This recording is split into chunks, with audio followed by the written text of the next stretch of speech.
Hello बच्चों, आइए इस प्रश्न को पढ़ते हैं। एक पिंड अचर चाल से गतिमान है, इसमें त्वरण संभव है।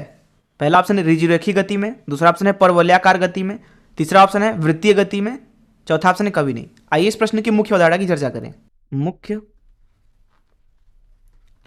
अवधारणा देखिए, सबसे पहले हम बात करते हैं कि जब एक कण ऋजुरेखीय गति में चलता है तो उसकी गति त्वरण से किस तरीके से निर्भर करती है। ऋजुरेखीय गति, देखिए मान लीजिए कि एक सड़क है कुछ इस तरीके से,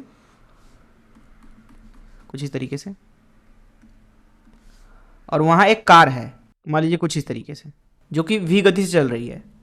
तो अगर सड़क एकदम सीधी है तो उसकी गति हम बोल सकते हैं ऋजुरेखीय गति। अब इसमें त्वरण चाहे इस दिशा में आए चाहे इस दिशा में आए, इसकी गति को तुरंत बदल देगा, जिसका मतलब है कि ऋजुरेखीय गति में कभी भी अगर चाल अचर है तो उसमें त्वरण नहीं हो सकता है, क्योंकि अगर चाल बदल रहा है तो उसका मतलब त्वरण है उसमें, क्योंकि त्वरण या तो गति की दिशा में लगेगा या तो गति के विपरीत लगेगा, अर्थात या तो गति बढ़ाएगा या तो गति घटाएगा।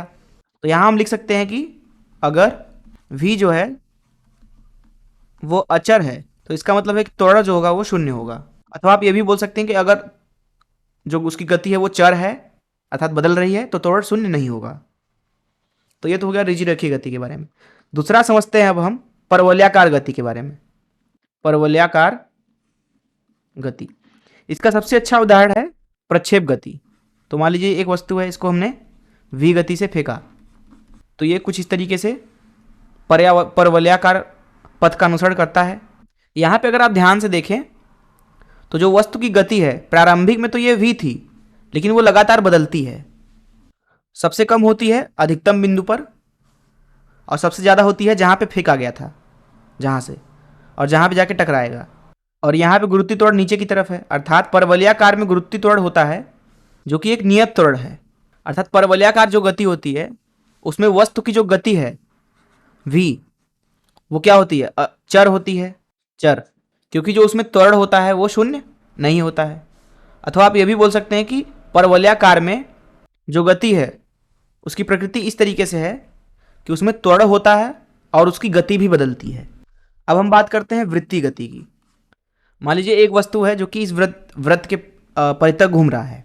मान लीजिए ये वस्तु है, हम मान लेते हैं कि जो इसकी गति है, गति वो मान लीजिए अचर है, तो ये एक समान चाल से पूरे वृत्त में घूमेगा इस केंद्र के परितः, सी बिंदु के परितः। अब क्योंकि कोई भी वृत्तीय गति हो उसमें क्योंकि जो गति है उस गति वस्तु को अब किसी एक केंद्र के परितः एक नियत बिंदु से r दूरी पर अर्थात नियत दूरी पर किसी एक वस्तु को घुमाया जा रहा है, तो उसकी जो वेग होगी वो लगातार बदल रही है, क्योंकि अभी वेग इस दिशा में है। जब वस्तु यहाँ पहुंचेगा तो वेग नीचे हो जाएगा, जब वस्तु यहाँ पहुंचेगा तो वेग इधर हो जाएगा।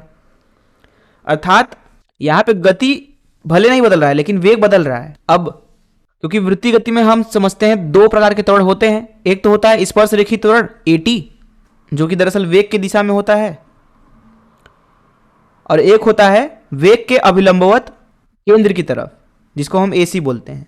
अब क्योंकि यहाँ पे जो गति है हमने ले लिया है अचर, तो जब गति अचर होगी तो स्पर्श रेखीय जो त्वरण है वो शून्य हो जाएगी, क्योंकि स्पर्श रेखीय त्वरण ही होता है जो इसकी गति को बदल सकता है। और जो ac त्वरण है उसकी वजह से ये वस्तु केंद्र के चारों तरफ घूम रही है, क्योंकि वस्तु के सापेक्ष अगर आप देखोगे तो वस्तु के ऊपर बाहर की तरफ v का वर्ग भागे r त्वरण लग रहा होगा, अब केंद्रीय त्वरण वस्तु के सापेक्ष, और ये ac त्वरण ही है जो इसके साथ बराबर होकर वस्तु को वृत्तीय गति में बनाए रखती है। अर्थात यहाँ पे हम ये बोलेंगे कि क्योंकि वस्तु लगातार वृत्तीय गति में घूमता जा रहा है तो ac जो है वो तो शून्य नहीं हो सकता है। अर्थात वृत्तीय गति के लिए जिसमें गति अचर है फिर भी उसमें त्वरण मौजूद हो सकता है और होता है। बिना इस ac त्वरण के वस्तु कभी भी वृत्तीय गति कर ही नहीं सकती। अर्थात गति को चाहे आप अचर रखो चाहे गति को चर रखो, दोनों ही स्थितियों में जो ये ac त्वरण है ये शून्य नहीं होता है। तो अगर इस मुख्य अवधारणा से इस प्रश्न को हल करें तो प्रश्न में पूछा जा रहा था कि एक पिंड अचर चाल से गतिमान है, इसमें त्वरण संभव है ऋजुरेखीय गति में? बिल्कुल नहीं। जैसा कि हमने देखा कि ऋजुरेखीय गति में अगर गति जो है वो बदल नहीं रही है तो त्वरण भी शून्य होना चाहिए। दूसरा बात करते हैं परवलयाकार गति में। परवलयाकार गति में त्वरण तो होता ही है, उस त्वरण की वजह से वस्तु की गति भी लगातार बदल रही होती है, जैसा कि हमने अभी देखा। वही बात करें अगर हम वृत्तीय गति की, तो वृत्तीय गति में ऐसा संभव है, अभी हमने देखा, हमने वस्तु को अचर चाल से घुमाया था मुख्य उदाहरण में, और हमने देखा था कि उसमें त्वरण भी संभव है, क्योंकि वृत्तीय गति बिना अभिकेंद्रित त्वरण के संभव है ही नहीं। तो इसलिए इस प्रश्न का उत्तर जो है वो सी है। मैं आशा करता हूं कि आपको इस प्रश्न का हल जरूर समझ में आया होगा। धन्यवाद।